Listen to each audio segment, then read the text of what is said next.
हम खबर आप तक पहुंचाएंगे। जमीयत उलमा इस्लाम का आज़ादी माह JUIF के रहनुमा मुफ्ती किफ़ायतुल्लाह इस्लामाबाद से गिरफ्तार हो गए हैं। ज़राए बता रहे हैं कि मुफ्ती किफ़ायतुल्लाह को E11 से रात गए गिरफ्तार किया गया। ख़ानदानी ज़राए भी बताते हैं कि मानसहरा और इस्लामाबाद पुलिस ने मुश्तरका तौर पर कार्रवाई की और उन्हें गिरफ्तार किया है। मुफ्ती किफ़ायतुल्लाह को गिरफ्तार कर लिया गया है। मुफ्ती किफ़ायतुल्लाह को पुलिस ने नामालूम मुकाम पर गिरफ्तार करके मुंतकिल कर दिया है।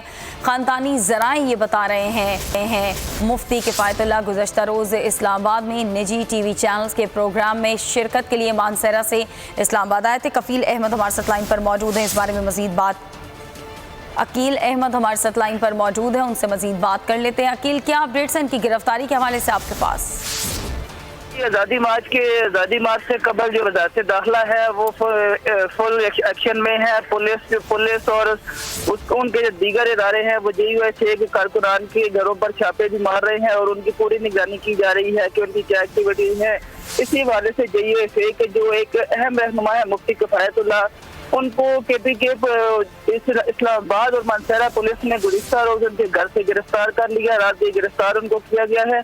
मुफ्ती किफ़ायतुल्लाह बताया ये जा रहा है कि कल ही मानसहरा से इस्लामाबाद पहुंचे थे और उन्होंने इस्लामाबाद एक्सप्रेस हाईवे पर नमाज जुमा पढ़ाई थी, जहाँ पर उन्होंने हुकूमत के खिलाफ इश्तिहार बयानात दिए और नमाजियों से ये अहद लिया कि वो हुकूमत के खिलाफ उनका साथ देंगे, जिस पर हुकूमत ने उनके खिलाफ अवाम को हुकूमत के खिलाफ इश्तिहार दिलाने के मुकदमे में गिरफ्तार कर लिया है और अब उनको नामालूम मुकाम पर मुंतकिल कर दिया है, जहाँ पर उनसे मजीद तफ्तीश की जा रही है, जिस पर JUIF की जानिब से जो है वो शदीद रद्द-ए-अमल आया है। और उनका ये कहना है कि जब हमने हुकूमत को तहरीरी तौर पर यकीन दहानी करा दी है कि हमारा जो है वो मार्च पुरअमन होगा और इसके फिर भी हमारे जो है वो कारकुनान और रहनुमाओं को गिरफ्तार किया जा रहा है, जिस पर JUIF जो है वो शदीद रद्द-ए-अमल करने के लिए शुक्रिया आपका।